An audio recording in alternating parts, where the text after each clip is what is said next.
Hello everybody, and welcome to the fourth installment of blues guitar improvisation. So last few classes we talked about a few shapes, we talked about learning some of the notes along the neck, and we also talked about each chord can actually be what's called a dominant seventh. So in E minor blues we have three chords, the 1, the 4, the 5. So the 1 chord is E, the 4 chord is A,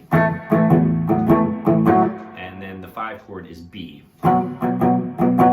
Okay, so like I said, we went through some of these shapes, and of course it's essential to know all 5 shapes, but the pinnacle shapes are the first one, which everybody knows,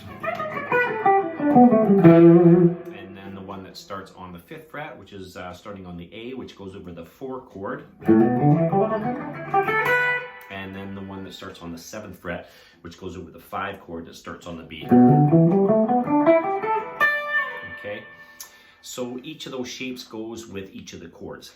So again, each chord can be a dominant seventh. So that means that that E chord, even though it's actually in E minor, you can manipulate each one of these shapes according to the chord that you're soloing over. So if you're soloing over an E7, it actually has what's called a G sharp, and that's kind of borrowed from the parallel minor. So in the natural E minor, we actually have a G natural, but you can make each chord again a 7th chord, and that implies that the E is going to have a G sharp. So it's a very, very common technique in blues to make the 1 chord alternating between the minor and the major. So in E minor, we have the G natural, and that makes it a G minor, okay? And then the G sharp is going to make it major. So G minor, okay, G major. All you're doing is changing that G natural to G sharp. And then of course you can make it a 7th chord. And I'm going to show you how you can apply these to your solos. And then of course again, the 4 chord is an A, so now we can make this one an A7. And the 7th chord is implying that there's actually a C sharp in the 4 chord. Okay, and when you're soloing kind of over the 5 chord, there's no real implications of major or minor, but you can use what's called the flat 5th. So the flat 5th, so we did discuss the 2 pinnacle notes for connecting these shapes, which is the 4th and 5th scale degree.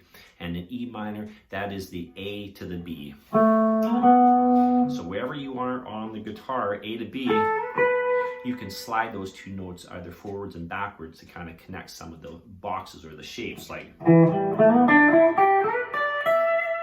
So in blues, we have what's called a flat 5th, and we can use that as well in our solos, and it gives it, they call it the blues note.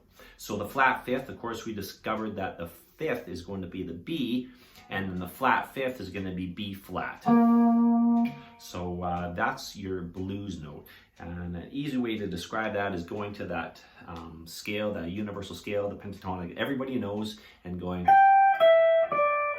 and then going 15th fret on the 3rd string, 15, 14, 12. There's your blues note.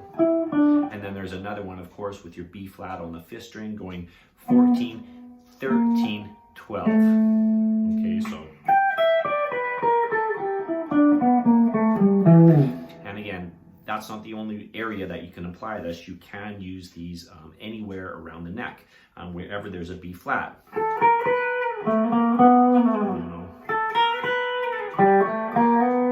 Okay, so here's a little example of implying all that stuff.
So there you go. There's implying some of that stuff. So the C sharp that I was using was over the 5th shape. So I implied the C sharp on the 6th fret when I was over the 4 chord. And then I was using some of the flats there.